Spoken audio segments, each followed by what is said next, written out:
A very good evening friends. We start our Hindu discussion of 17 of जुलाई का हम Hindu discussion start करते हैं। तो हम आते हैं अपने हिंदू डिस्कशन पर। जो फ्रंट पेपर पे न्यूज़ आती है वो आती है related to the rising the cases in Maharashtra and Kerala. दोबारा से कंडीशन स्टार्ट हो गई है, तो ऐसा प्रतीक हो रहा है कि हम थर्ड वेव के साइड मूव कर रहे हैं। फिर सुप्रीम कोर्ट ने बैन लगाए थे, पूछा है कि क्यों आप कांवड़ यात्रा करा रहे हो ऐसे पेंडेमिक टाइम में। तो ये हमारे दोनों न्यूज़ काम की नहीं है, पर एक काम की नहीं, जर्नलिस्ट को वहाँ पे किलिंग हो गई है, उनको मार दिया गया अफगानिस्तान में। वो इंडियन जर्नलिस्ट थे। हमारे लिए ये इंपॉर्टेंट नहीं है, दानिश सिद्दीकी उनका नाम था, पर हमारे लिए इंपॉर्टेंट है वो आपका पुलित्ज़र जो प्राइज़ मिलता है उसके वो विनर थे, उन्होंने जीता हुआ था वो प्राइज़। तो हम इस प्राइज़ के बारे में पढ़ेंगे। ये जो हम पढ़ेंगे ये पढ़ेंगे अपने नोट्स के अंदर से। तो हम आते हैं अपने नोट्स के अंदर। ये जो प्राइज़ होता है, पहले मैं इस प्राइज़ के बारे में आपको थोड़ा बता देता हूँ। ये जो आपका पुलित्ज़र प्राइज़ होता है ये अवॉर्डेड दिया जाता है आउटस्टैंडिंग किस चीज़ के लिए, पब्लिक सर्विसेज के लिए। कोई अचीवमेंट आपने किया हो इन द अमेरिकन जर्नलिज्म, कोई लेटर और म्यूज़िक के अंदर, इनको दिया जाता है। अवार्ड नेम बाय द, मतलब कि जोसेफ पुलित्ज़र के नाम के ऊपर रखा गया है। ये न्यूज़पेपर पब्लिशर थे, उनके नाम पे दिया जाता है। यूनिवर्सिटी इसको देती है, 1970 से चलता आ रहा है और इसमें $15,000 के आसपास रुपीज़ दिए जाते हैं। $15,000 के आसपास कैश अवार्ड दिया जाता है। तो रिसेंटली आप बस याद रखो, नाइट वॉचमैन रिसेंटली 11 जून 2021 को नाइट वॉचमैन को दिया गया था। ये किसने लिखी है, उनका नाम है आपका लुइस आपका इडरिच करके उनका नाम है, उनको मिला है। ये फ्रैक्शन उन्होंने लिखा था, इसके ऊपर मिला है नाइट वॉचमैन। बस इतना याद रखो, वन वर्ड में पूछा जा सकता है। उसमें एक इंडियन भी है, इंडियन पुलित्ज़र प्राइज़ मिला रिसेंटली जो हुआ है, ठीक है ना, मेघना आपका राजा गोपालन। ये इंडियन ओरिजिन ये किसको मिलता है, जैसे मैंने आपको बताया अमेरिकन जर्नलिज्म के ऊपर मिलता है, कोई उनके लिखता है। तो ये जो है राजा गोपालन जो है, मतलब कि ये जो है ये इंडियन ओरिजिन जर्नलिस्ट है, इनको भी ये मिला है top journalism award of the US से 11 जून 2021 को। तो आपको याद रखना है बस 2 नाम, और हमें कुछ याद नहीं रखना, बस ये 2 नाम याद रखो। एक नाइट फेयर वॉचमैन किसने, आपका लुइस इडरिच। यूपीएससी ना पूछे और एग्ज़ाम पूछ सकते हैं, स्टेट सर्विस का एग्ज़ाम पूछ सकते हैं। तो हमारा प्रोस्पेक्टिव क्या रहता है, दोनों को कवर किया जाए। आगे चलते हैं, आगे आते हैं हम दूसरे प्रोजेक्ट पर। अभी क्या हुआ रिसेंटली, सुप्रीम कोर्ट ने बेल दी या फिर हाई कोर्ट ने बेल दी, पर जो बेल मिली उसके बाद क्या हुआ, जैसे किसी इंसान को बेल दे दी आपने सुप्रीम कोर्ट ने, तो क्या किया, उसको नेक्स्ट स्टेप क्या है, उसको रिलीज़ किया जाए। जो कन्विक्ट है, जो भी विक्टिम है, उसको छोड़ा जाए। जो भी जिसको रिलीज़ मिला है उसको छोड़ दिया जाए जेल से। पर क्या किस किस केस में क्या देखा जाता है, 1 वीक तक डिले देखा जाता है, इवन 10-10 दिन तक डिले देखा जाता है कि जेल के जो अथॉरिटी है वो क्या बोलती है कि हमारे पास रिसीव ही नहीं हुआ लेटर, ऐसा बोलते हैं। तो क्या बोला है जो आपके एन.वी. रामन्ना है, जो chief justice of India, in this age of information and communication technology we are still looking at the sky for a pigeon to communicate the order. कि मतलब अभी भी एक आपका क्या नाम, कबूतर आएगा ऑर्डर लेके, हम उसका देखेंगे इस इंफॉर्मेशन कम्युनिकेशन टेक्नोलॉजी में। यहाँ से मेल हुआ कॉन्फिडेंशियल, वो जेल अथॉरिटी के पास पहुँच गया लेटर, उन्हें रिलीज़ कर देना चाहिए। तो इन्होंने सारी बात यही बोली है कि एक तरह से आप जस्टिस को, मतलब चीज़ों को ऐसा बना रहे हो, 10 दिन बाद छोड़ रहे हो। तो उसके लिए उन्होंने एक स्कीम स्टार्ट की है, fast and secure transmission of electronic record by which supreme court would instantly, directly, securely electronic transmit करेगी बेल का order to the jail authority के पास, या हाई कोर्ट हो या डिस्ट्रिक्ट कोर्ट हो, डायरेक्टली ऑर्डर इज़ फास्टर। तो faster आपको पूछेगा, faster recently related to what, ये एक तरह से ऑर्डर होगा जो फास्टर ट्रांसमिशन जाएगा वो जेल अथॉरिटी के पास उनको रिलीज़ करने के लिए। कुछ केसेस के नाम बताए देखो इन्होंने यहाँ पे, 13 दिन उनको प्रिजन में रखा गया, उनको बेल होने के बाद भी। ये कुछ केसेस हैं, डिले हो जाता है, 4-4 दिन का डिले देखा गया। तो उस चीज़ को रोकने के लिए बस आपको ये फास्टर का याद रखना है। अगर कहीं गवर्नेंस में, एथिक्स में लिखने के लिए आए तो इस चीज़ को भी आप मेंशन कर सकते हैं। फिर इंडिया में स्पाई पकड़ा गया, पाकिस्तान हाई कमीशन को चीज़ें सौंपता था, वो एक वेजिटेबल वेंडर सप्लायर था, वो इंडियन ऑफिसर के साथ मिलकर कुछ इन्फॉर्मेटिव लीक करता था। वैसे बताने के लिए बता दिया, थोड़ा इंटरेस्टिंग था, स्पाई निकलता है तो मैं पढ़ लेता हूँ। 3 sister crack state civil service examination, daughter of a farmer. तो ऐसा नहीं है, चीज़ें क्या होती है ना कि छोरी भी छोरों से कम है, कि ये हमारे कहावत बोली जाती है, आपने दंगल मूवी देखी होगी, दंगल की छोरी भी छोरों से कम है कि। तो यही सारी बात है कि लड़की भी ऐसा नहीं है, इंपॉर्टेंस लड़की इक्वल है। और बहुत बड़ी फैमिली होती है। राजस्थान एक ऐसा एरिया है जहाँ पर लड़कियों का सबसे शिक्षा का रेंज, जो लिटरेसी है वुमेन की, सबसे कम है। वुमेन का जो पार्टिसिपेशन है शिक्षा में सबसे कम है, इनरोलमेंट जो है सबसे कम है। उस राजस्थान की जेंडर इक्वलिटी सबसे कम है, तभी वहाँ से स्कीम स्टार्ट हुई थी बेटी बचाओ बेटी पढ़ाओ, वहीं से स्टार्ट की गई थी स्कीम, ये वाली स्कीम भी, बेटी बचाओ बेटी पढ़ाओ, वुमेन एम्पावरमेंट आ सके। तो ऐसे प्रदेश के अंदर राजस्थान, हरियाणा, आपका पंजाब, वेस्ट यूपी, ये एक ऐसी बेल्ट है जिसमें लड़कियों को थोड़ा मतलब कि ये बोला जाता है शादी कर दो जल्दी। ये पर्सनली बोल रहा हूँ क्योंकि मैं इस इलाके से बिलोंग करता हूँ, पर्सनली चीज़ है, जिस कम्युनिटी से मैं बिलोंग करता हूँ तो उस कम्युनिटी में बहुत ज़्यादा डिस्क्रिमिनेट ऐसे किया जाता है। तो अब चीज़ें आगे बढ़ के आ रही हैं, जैसे जैसे आपका वुमेन का पार्टिसिपेशन बढ़ रहा है, ऐसी ऐसी न्यूज़ पढ़ते हैं लोग, तो लोग क्या करते हैं अपने बच्चों को पढ़ाने के लिए आगे प्रेरित करते हैं। तो ऐसा होना चाहिए। आप भी अगर आपके घर भी हो, आपको बोलना चाहिए अपने घर में, अगर लड़के भी हों तो भी आपको बोलना चाहिए इस चीज़ के लिए, लड़की भी इक्वल इंपॉर्टेंस है सोसाइटी के लिए। अगर आप 50% जो वुमेन्स हैं इंडिया के अंदर उनको आप नेगलेक्ट करोगे तो कैसे आप इकोनॉमिक डेवलपमेंट कर पाओगे। तो इक्वल पार्टिसिपेशन वुमेन का भी होना चाहिए। इसके ऊपर मैं एक पूरा आपको एक पढ़ाऊँगा, women representation in parliament, women reservation in parliament, उसके ऊपर क्या क्या इशू है, क्यों होना चाहिए क्यों नहीं होना चाहिए, वो मैं अपने नोट से आज पढ़ाऊँगा, आगे वो आएगा। तो यही है, छोरी भी छोरे से कम है कि छोरी भी इक्वल मान नहीं जावे है। तो ये बात है कि वुमेन पार्टिसिपेशन आगे आना चाहिए। फिर दूसरा आता है नो वर्क ऑन मेघादातु। मेघादातु एक प्रोजेक्ट है, ये रिवर कृष्णा के ऊपर, आपको कावेरी के ऊपर सॉरी, ये प्रोजेक्ट है, ठीक है ना। तो इसमें इशू क्या है थोड़ा मैं आपको जिस्ट में समझा देता हूँ तो ईजी टू अंडरस्टैंड होगा जब मैं उसको बताऊँगा। ये कोई रिवर है, ये फ्लो करती है, ऊपर से नीचे आती है और तमिलनाडु से आके ये आपका बे ऑफ बंगाल में गिर जाती है। बे ऑफ बंगाल नहीं, आपका रेबी उसमें सॉरी, हाँ इधर की साइड गिर जाती है। तो उसमें क्या होता है कि जो अप स्ट्रीम होती है, तो क्या किया है कि वहाँ पे वो डैम बनाने की सोच रहे हैं। आपकी कौन सी गवर्नमेंट, आपकी कर्नाटक गवर्नमेंट वहाँ पे डैम बनाने की सोच रही है। जो डाउन स्ट्रीम, जो निचला वाला एरिया है, डाउन स्ट्रीम वाला एरिया है तमिलनाडु, उसने क्या बोला है कि अगर यहाँ पे डैम बना दिया आपने कोई, तो सारा पानी आप यहाँ पर कर लोगे और यहाँ पे जो नीचे वाले डाउन स्ट्रीम वाला है उनके लिए पानी की कमी हो जाएगी। तो ये इसको अपोज करते हैं, ये इसको अपोज करते हैं कि ये जो हम पानी का डैम बना रहे हैं उसका यूटिलाइज़ करेंगे हम, जो हमारे एरिया है जहाँ पे पानी की सप्लाई नहीं है उनको देने के लिए। तो दोनों के दोनों कंट्राडिक्शंस हैं। तो उसके लिए कमेटी बैठती है। आपको 2000, ये बहुत लंबा इशू है, तो इसके लिए 262 आर्टिकल आप पढ़ना, शायद मैंने कल न्यूज़ में या परसों न्यूज़ में पढ़ाया भी आर्टिकल 262, इंटर वाटर वो डिस्प्यूट ट्रिब्यूनल जो बनाई जाती है, तो ये मैंने आपको बताया भी था। तो ये सारे इशू हैं, हम इससे रिलेटेड कुछ और चीज़ आगे पढ़ेंगे। मेघादातु एक प्रोजेक्ट है, एक डीप गोर्ज है और एक कावेरी अंदर इस ट्रिब्यूटरी के ऊपर बनाया जा रहा है। देखो ये बॉर्डर है पूरा तमिलनाडु का और यहाँ पे प्रोजेक्ट डेवलप किया जा रहा है। तो इशू किस किस स्टेट के बीच में आपको याद रखना है, 2 स्टेट है, कर्नाटक और तमिलनाडु। इन दोनों के स्टेट के भी थोड़ा बहुत इशू है, कहीं ना कहीं तेलंगाना भी आता है क्योंकि ट्रिब्यूटरीज तो बहुत जगह से आती है, इनकी बहुत जगह से आती है, तो इशू कई सारी स्टेट से हो सकता है। इस पे क्या कर रहे हैं कि स्टोर करने के लिए, वाटर सप्लाई के लिए, ड्रिंकिंग वाटर सप्लाई के लिए, बेंगलुरु स्टेट के लिए और मेगावाट मतलब बिजली पावर प्लांट को बनाने के लिए, तो इस पर प्रोजेक्ट डेवलप किया जा रहा है 9000 करोड़ का, जिसका अपोज कौन कर रही है, ये अप्रूव किया था कर्नाटक गवर्नमेंट ने 2017 में। और जिसको अपोज कौन कर रहा है, जिसको अपोज कर रहा है आपको तमिलनाडु बोल रहा है कि आप ऐसे डैम बना दोगे नीचे पानी की कमी हो जाएगी। उसके बाद जो है, जो 63% फॉरेस्ट एरिया है, जो कावेरी वाइल्ड लाइफ सेंचुरी है, वो भी कहीं ना कहीं इसके अंदर आ रहा है। तो वो भी एक क्रूशियल इशू माना जाता है कि फॉरेस्ट का एरिया भी इसके अंदर जाएगा। पानी देखो, पानी आप रोकोगे तो पानी का लेवल बढ़ेगा, पानी का लेवल बढ़ेगा तो आसपास एरिया को अपने अंदर लेगा। तो जैसे टिहरी डैम बना था तो बहुत सारी जो वहाँ की पब्लिक तो रिलोकेट करना पड़ा था एक प्लेस से दूसरे प्लेस पे, तो ये भी इशू आते हैं। सारा इसमें यही है। रीज़न ऑफ अपोजिशन तमिलनाडु का क्या है, वही बोला उन्होंने कि आप ऊपर पानी रोकोगे तो जो नीचे के रिजर्वायर के जो नीचे वाला एरिया है, जो रिवर का नीचे डाउन स्ट्रीम वाला एरिया, उसको पानी कहाँ से मिलेगा। तो वो डिस्प्यूट क्रिएट हो गया उनके लिए। तो वही सारा डिस्प्यूट है, अभी तक सॉल्व नहीं हुआ है। तो अभी प्रोजेक्ट पर रोक लगा दी है सेंट्रल गवर्नमेंट ने। देखो इसमें क्या है, अब कर्नाटक गवर्नमेंट क्यों डेवलप करी, आपने शेड्यूल पढ़ा होगा, शेड्यूल 7, जो पानी, ड्रिंकिंग वाटर, इरिगेशन फैसिलिटी, जितनी भी चीज़ें हैं वो एक स्टेट लिस्ट में आता है।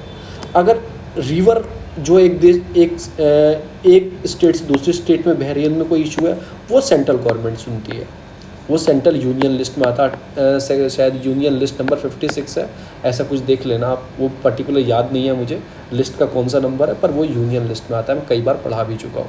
तो ये सारा इशू है बीच में, ड्रिंकिंग वाटर को लेकर। नीचे वाले बोलते हैं इरीगेशन के लिए पानी मिलेगा, ऊपर पानी रोक लोगे, तो ये सारा बीच में दोनों के बीच में इशू है। वापस आते हैं अपने हिंदू के ऊपर। अब इधर भी देखो, centre notify the Krishna Godavari board, मतलब बहुत सारी रिवरों के ऊपर इशू चलता रहता है। बहुत सारी रिवरों के ऊपर चलता रहता है। इंटरनेशनल इशू भी है, जैसे युगांडा और इथोपिया के बीच में वो ब्लू नाइल के ऊपर, इधर ब्रह्मपुत्र पे इंडिया बोलता रहता है कि जो चाइना डैम बना रहा है नीचे पानी कम आएगा आसाम के अंदर, तो ये सारा एरिया है, तो चलना कहीं ना कहीं चलता रहता है चीज़ों के बारे में।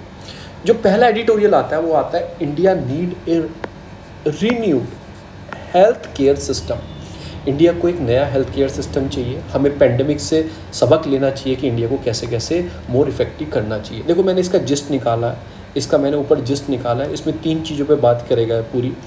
Strengthening the public health institutions, जो पब्लिक हेल्थ इंस्टीट्यूशंस हैं जैसे गवर्नमेंट हॉस्पिटल्स हैं, गवर्नमेंट मेडिकल कॉलेजेस हैं, गवर्नमेंट कुछ भी हैं, पब्लिक क्लिनिक्स हैं, कुछ भी है, उनको स्ट्रेंथ करो। Increase the budget allocation to the health sector and the scheme, जो भी स्कीम्स है, जिसने आपसे नेशनल हेल्थ स्कीम्स है, आयुष्मान भारत स्कीम्स है, जो हेल्थ सेक्टर के इंस्टीट्यूशन है, primary health care, tertiary health care या सेकेंडरी हेल्थ केयर है, उनको बजट एलोकेशन आपको इंक्रीज करनी पड़ेगी। तीसरा स्टेप बोलता है regulate the private hospital, massive hospital bill, मतलब एक तरह से उनकी जो बिलिंग है ना रेगुलेट करना चाहिए। हमारे यहाँ रेगुलेशन बिल होता है, देखो ये बिल इसमें मेंशन है, clinical implementation registration and regulation act, CEA इसे बोलते हैं, CEA, इससे रेगुलेट करो जो प्राइवेट हॉस्पिटल है, जो नॉर्मली कोई भी इलाज हो सकता है 30,000 में हो सकता है, पर वो चार्ज क्या करते हैं 3-3 लाख 4-4 लाख चार्ज करते हैं। जो मासिव वो बिल जनरेट कर रहे हैं चीज़ों के, उनको थोड़ा रेगुलेट करो। जो 20-20 25-25 हज़ार पर नाइट के एक हॉस्पिटल में एक रूम प्रोवाइड कराते हैं, उसको रेगुलेट करो चीज़ों को, तो उस पर रेगुलेशन। 3 चीज़ों पे बात करेंगे जो मैंने ऊपर मेंशन कर दी है। आगे चलते हैं, पढ़ लेते हैं। Lesson from the Covid pandemic, हमें सबक लेना चाहिए जो पेंडेमिक चीज़ों से आया, इसके अलावा और सारी चीज़ों से भी सबक लेना चाहिए। 2 स्टेट एंड द कंपैरिजन, इसमें 2 स्टेट का कंपैरिजन दिखाया गया है। एनी पॉपुलेशन, कितनी भी पॉपुलेशन हो, कुछ भी हो, highest number of covid cases Maharashtra और केरला में कहीं ना कहीं अभी भी बढ़ने स्टार्ट किए हैं। और मैं आपको एक चीज़ बता दूं, केरला और महाराष्ट्र एक ऐसे स्टेट है, इंडिकेशन देते हैं इंडिया को। अगर महाराष्ट्र और केरला में केसेस बढ़ने स्टार्ट होते हैं तो कहीं ना कहीं इंडिकेशन देते हैं, सबसे पहले यहीं पे स्टार्ट होता है। केरला और महाराष्ट्र में 2020 में सबसे पहले वायरस आना स्टार्ट हुआ, कंडीशन ख़राब हुई, फिर पूरे इंडिया की हुई। सेकेंड वेव में भी ऐसा देखा गया, अब थर्ड वेव में भी महाराष्ट्र और केरला में केसेस बढ़ना स्टार्ट हो गए हैं। इसका मतलब थर्ड वेव का इंडिकेशन है। प्लीज़ सुरक्षित रहिए, अपने परिवार को सुरक्षित रखिए और वैक्सीनेशन करवाइए। ये सारी बात बोला गया। इसमें बोला गया कि केरला के अंदर 0.48% कहीं ना कहीं जो देखा गया, जो फर्टिलिटी रेट था, महाराष्ट्र के अंदर देखा गया 2.04, तो कहीं ना कहीं केरला से बहुत ज़्यादा है। और जो महाराष्ट्र में 4 टाइम हाई डाइट, मतलब लोगों की जाने गई केरला से ज़्यादा गई। तो ये क्या बोलते हैं, चीज़ों पर नीचे क्या बोलते हैं कि केरला का जो हेल्थ केयर सिस्टम है इट इज़ गुड, वो एक तरह से अच्छा हेल्थ केयर सिस्टम है और इन कंपेयर टू महाराष्ट्र। पर तो वही बोलते हैं कि आपको इन्वेस्टमेंट करना चाहिए, स्ट्रेंथिंग करना चाहिए पब्लिक हेल्थ इंस्टीट्यूशन पे, बजट एलोकेशन को इंक्रीज़ करना चाहिए, इवन रेगुलेट द प्राइवेट जो हॉस्पिटल्स हैं, जो आपके पास बिल है, एक्ट है CEA वाला, इससे रेगुलेट कहीं ना कहीं करना चाहिए जैसे गवर्नमेंट करती है। प्राइवेट हेल्थ केयर सेक्टर तो बहुत अच्छा है, पर वीक हमारा पब्लिक हेल्थ केयर सेक्टर है, इसको इम्प्रूव करना है।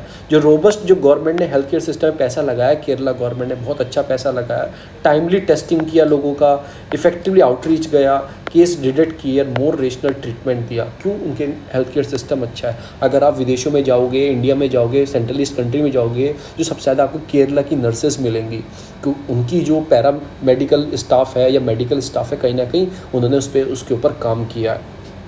पर और स्टेट ने उसके ऊपर काम नहीं किया, वही सारी चीज़ फेस करनी पड़ी। फिर एक एग्जांपल देते हैं, 20,000 करोड़ आप सेंट्रल विस्टा प्रोजेक्ट, वो संसद के आसपास का एरिया डेवलप कर रहे हो, सांसद बना रहे हो, अगर आप ये 20,000 करोड़ हॉस्पिटलों में लगाते, इंडिया में 25,000 मेडिकल हॉस्पिटल्स हैं इंडिया के अंदर, गवर्नमेंट मेडिकल हॉस्पिटल, तो 2/3 यानी कि 2/3 हॉस्पिटलों में से आप ऑक्सीजन प्लांट लगा सकते थे इतने पैसे से। ये ऐसे एग्जाम्पल बोल रहे हैं, क्रिटिसाइज़ कर रहे हैं गवर्नमेंट को, और बहुत लोगों की जान बचा सकते थे। जो हेल्थ मिनिस्ट्री है, जो नेशनल हेल्थ मिशन है 2017-18 चलता आ रहा है, बहुत पुराना चलता आ रहा है, जो डिलीवरी देनी है उसके पास इनएडुकेट सपोर्ट है, पैसा ही नहीं है कोर एक्टिविटीज़ के लिए, तो वो आपको बढ़ाना है। अगर ये बताते हैं कि अर्बन पीपल इंडिया मतलब एक तरह से experience major shortage of public health service, अगर हमारे अर्बन के लोग ही ऐसा एक्सपीरियंस करते हैं कि सर्विस नहीं है हेल्थ केयर सेक्टर में, तो रूरल का तो आपको भगवान भरोसे है। ये बात इन्होंने बोली है। एक मिशन था नेशनल अर्बन हेल्थ मिशन, आप खुद देखो, इस मिशन को 1,000 करोड़ रुपए दिया गया। अगर इसे पर अर्बन इंडियन से कंपेयर करेंगे तो 2 रुपये पर मंथ एक आदमी को मिलेगा। अगर एक आदमी पूरे अर्बन में जितने हैं तो 2 रुपये पर मंथ एक आदमी के लिए, तो आप खुद सोचो कहाँ इसे 1.6 लाख करोड़ की ज़रूरत है इस मिशन के लिए, टारगेट के लिए, और कहाँ 2 रुपये पर मंथ। 2 रुपये में तो अब एक कॉम्बी फिल्म की एक आदमी गोली लाएगा तो उससे वो ज़्यादा आ जाएंगे इससे। तो ये सारी बात इन्होंने बोली है। फिर प्राइवेट सेक्टर को रेगुलेट करो। देखो कैसे उन्होंने मासिव बिल जनरेट किए कोविड-19 पे, उन्होंने उसका फ़ायदा उठाया, तो कहीं ना कहीं उन्होंने इसकी बात की है। और लास्ट में यही इन्होंने बात की है कि नीति आयोग का एक परसेप्शंस है, वो बोलती है कि जो गवर्नमेंट हॉस्पिटल है उसे प्राइवेट सेक्टर को दे दो। नहीं, investment opportunity to India health care sector, privatisation कर दो हेल्थ केयर सेक्टर का। भाई इंडिया में मैं इससे अलग बता रहा हूँ, 80 करोड़ के आसपास जो लोग हैं वो कहीं ना कहीं PDS सिस्टम, आपका पब्लिक डिस्ट्रीब्यूशन सिस्टम से वो अनाज ले रहे हैं, खाना खा रहे हैं। 80 करोड़ लोगों के आसपास इतनी गरीबी है। अगर आप प्राइवेटाइज़ कर दोगे और ऊपर से प्राइवेटाइज इतना चार्ज करता है, लोग तो वैसे ही मर जाएंगे, सोच के ही मर जाएंगे। वो क्यों नहीं जाएंगे? अभी उम्मीद रहती है सरकारी अस्पताल चले जाएंगे। तो एक ये परसेप्शन जो है वो कहीं ना कहीं इरेशनल है by private providing during the कोविड-19, आपने देखा ही होगा। तो ऐसा है, गवर्नमेंट को नहीं करना चाहिए, इवन स्ट्रेंथिंग करना चाहिए। बेसिक नीड ज़्यादा ज़रूरत है। ये सेंट्रल विस्ता प्रोजेक्ट ज़रूरत नहीं था हमें इतना, जितना हमें हॉस्पिटल को डेवलप करना ज़रूरत था। तो ये सारी बात की है। Expansion of private player to tier 3 जो लोकल रिलेशन है उनको डेवलप करना चाहिए। मेट्रोपॉलिटन सिटी में एक्टिविटीज़ को बढ़ाना चाहिए। ये सब अपॉर्चुनिटी है, आप इसको ले सकते हैं। फिर आप वायबिलिटी गैप फंडिंग वाला चीज़ों को यूज़ कर सकते हैं। जो VG फंडिंग होता है उसमें क्या होता है कि गवर्नमेंट कुछ पैसा लगाती है 40 to 60%, फिर प्राइवेट 60% पैसा लगाते हैं और बोलते हैं कि आप रेगुलेट करो। जब आपका पैसा जितना आपने 1 करोड़ रुपए लगाया किसी चीज़ में प्राइवेट ने, जब आपका ये पैसा आप कमा लोगे तो आप वापस वो गवर्नमेंट के पास वो चीज़ ट्रांसफ़र हो जाएगी। आपने क्या किया, सपोर्ट लिया कि डेवलप करो हमारे साथ, आप प्रॉफिट थोड़ा कमा लेना और बाद में हमें ट्रांसफ़र कर देना। तो इस कुछ चीज़ें ऐसी चीज़ आप यूज़ करो। ऐसा मत करो कि पूरा चीज़ वैक्सीनेशन प्रोसेस बढ़ाओ। बहुत सारी चीज़ है, हेजिटेंसी निकलेगी लोगों के अंदर, उन चीज़ों पर इन्होंने बात की है। दूसरा आर्टिकल आता है सिडिशन केस। अभी क्या है, सुप्रीम कोर्ट में 2 दिन से लगातार पढ़ा रहा हूँ, अगर आप जाओगे, यही मैं 2 दिन से न्यूज़ पढ़ा रहा हूँ। सुप्रीम कोर्ट ने बोला है कि सिडिशन जो आपका सिडिशन जो है एक्ट है, ये सेक्शन 124 अंग्रेज़ों के टाइम का है। अंग्रेजी से क्यों लाए थे? लोगों की आवाज़ दबाने के लिए, गवर्नमेंट के खिलाफ क्रिटिसाइज ना करें। तो सुप्रीम कोर्ट ने पूछा व्हाई डज सेक्शन 124 कंटिन्यू, क्यों है अभी तक? हमें 75 साल हो गए हमारे इंडिपेंडेंस को होने वाले हैं, अभी तक ऐसा जो कॉलोनियल रूल है वो अभी तक चलता आ रहा है। इसकी ज़रूरत क्या है? इसके अल्टरनेटिव और भी हैं आपके पास, UAPA है, वो है आपके इसके अल्टरनेटिव, पर यही आपने क्यों बचा के रखा है? तो आप उसने यही बोला कि आप क्रिटिसाइज़ कर रहे हो, पब्लिक को सरप्रेस कर रहे हो, क्रिटिसिज्म करने से रोक रहे हो चीज़ों को, डिस्क्रिमिनेट कर रहे हो चीज़ों को। जो आपके राइट टू डिफेंडर हैं, लॉयर्स हैं, एक्टिविस्ट हैं, जर्नलिस्ट, इनकी आवाज़ दबा रहे हो आप। तो ये चीज़ गलत है, इसको नहीं करना चाहिए। हम 1962 का केदारनाथ सिंह का केस भी था, उसमें बता भी चुके हैं कि ठीक है, क्रिटिसाइज़ करना अच्छी बात है, तब तक उससे कोई दंगा ना बढ़ते, तब तक आप नहीं केस रजिस्टर कर सकते ना। कोई किसी ने स्लोगन दिया, उससे कोई दंगा हो गया तो ठीक है, हम मानते हैं, आप रजिस्टर करो, वो दंगा भड़काया उन्होंने। अगर कोई क्रिटिसाइज़ कर रहा है गवर्नमेंट का और वो एक ट्रू वे में कर रहा है, उससे कोई प्रॉब्लम या डिसऑर्डर या इंटीग्रिटी को हार्म नहीं हो रहा, तो उस इंसान को क्यों रजिस्टर्ड कर रहे हो आप सेक्शन इसके अंदर? तो ये सारी चीज़ उन्होंने बोली है। 2 दिन से मैं लगातार पूरा पढ़ा है, आज रिपीट नहीं करूँगा। फिर ये भी 2 दिन से लगातार पढ़ रहे हैं। अभी जो यूपी की गवर्नमेंट है वो पॉपुलेशन कंट्रोल करने के लिए पॉलिसी लाने वाली है कि जो 2 बच्चे रखेंगे उनको गवर्नमेंट सर्विस में इंसेंटिव्स, गवर्नमेंट में मतलब पहला उन्हें एक तरह से रिजर्वेशन ही दिया जाएगा, पहली प्रेफरेंस दी जाएगी। जो स्टेट इंस्टीट्यूशन है पहली प्रेफरेंस दी जाएगी उनके बच्चों को, और भी उन्हें इंसेंटिव्स प्रोवाइड दिए जाएंगे, इंसेंटिव उन्हें घर बनाने के लिए दिए जाएंगे, और भी बहुत सारे उनको लोन में इंसेंटिव दिए जाएंगे। जिनके 2 बच्चों से ज़्यादा होंगे उनकी सारी स्कीम, गवर्नमेंट स्कीम कट कर दी जाएंगी। तो आप क्या कर रहे हो, डिस्क्रिमिनेट कर रहे हो चीज़ों को। इस चीज़ में किसी के 2 लड़की हैं, वो एक लड़का चाहता है तो 3 नहीं कर सकता, तो वो भी एक डिस्क्रिमिनेशन ही हुआ उनका। और चीज़ है कि आपको अब ये है, अब राइट टू रिप्रोडक्टिव एक राइट है एक तरीके से, right to fundamental right article 21 में आता है, right to life with dignity, right to आपका रिप्रोडक्शन भी एक तरह से आपका फंडामेंटल राइट है, एक वुमेन का अधिकार है, ठीक है। आप उसको डिस्क्रिमिनेट कर रहे हो कि वो बच्चा ना करे। तो इसमें इन्होंने एग्जाम्पल दिया है, ठीक है, एक तरह से बिल लाना इरेशनल है। अगर आप चीज़ें देखोगे, फर्टिलिटी रेट जो है, नेशनल जो चीज़ें 994 में क्या हुआ, population programme of action international conference on population हुई थी UN 994 में, उसमें इंडिया ने उसको साइन भी किया था और चीज़ों पे स्टेप भी लिए थे कि पॉपुलेशन को स्टेबलाइज करना है। इंडिया ने उसके ऊपर काम भी किया, उसके रिलेटेड नेशनल पॉपुलेशन पॉलिसी भी लेकर आए, टारगेट किया, लोगों को एजुकेशन प्रोवाइड कराई, अवेयरनेस कहीं ना कहीं लेके आए कि प्लीज़ हम दो हमारे दो, आपने बहुत जगह देखा मैटरनली चाइल्ड हेल्थ के ऊपर काम किया, हेल्थ सर्विसेज प्रोवाइड की और सारे इंडिकेटर के ऊपर काम किया और कहीं ना कहीं हमारी पॉपुलेशन आज की तारीख में देखोगे कहीं ना कहीं स्टेबल कंडीशन में आके खड़ी हो गई है, एक साइन अच्छी पोजीशन में। आपने बोला है कि हम ये वाला बिल ला के जो वहाँ की जो यूपी की पॉपुलेशन है वो 2.1 रेशियो के आसपास ले आएंगे, यानी कि फर्टिलिटी रेट जो है वो 2.1। फर्टिलिटी रेट क्या होता है, टोटल फर्टिलिटी रेट क्या होता है कि जो वुमेन है उनके 2.1 बच्चे, यानी कि बस इतने बच्चे के आसपास होने चाहिए, जो हमारा नेशनल एवरेज है, जो हमें लेके आना है। ये बोल रहे हैं कि नेशनल फैमिली हेल्थ सर्वे के अकॉर्डिंग अभी जो यूपी का है वो 2.7 है। आप देख रहे हो ना, 2.7 है और 10 ईयर में वो कहीं ना कहीं कम हुआ है। 3.8 था नेशनल फैमिली हेल्थ सर्वे के अंदर, 3 के अंदर, जब चौथा आया था 2.7। तो कहीं ना कहीं हम ठीक कर रहे हैं, उस चीज़ को इंक्रीज़ कर रहे हैं। उसके बाद भी आप ऐसी पॉलिसी ला रहे हो, ठीक है। हमारा टारगेट है कि 21, बहुत सारी स्टेट देखो आप, आंध्र प्रदेश, गुजरात, हिमाचल प्रदेश, कर्नाटका, केरला, महाराष्ट्र, उत्तराखंड, वेस्ट बंगाल, इनका 2.1 से आसपास है या उससे नीचे है। तो आप खुद देखो इनका क्यों है, क्योंकि इन्होंने एजुकेशन पे काम किया, हेल्थ केयर पे काम किया। और एक सर्वे बोलता है एक पढ़ी लिखी महिला या फिर इकोनॉमिकल एम्पावर जो वुमेन होती है, जो उसका फर्टिलिटी 1.2 रखती है।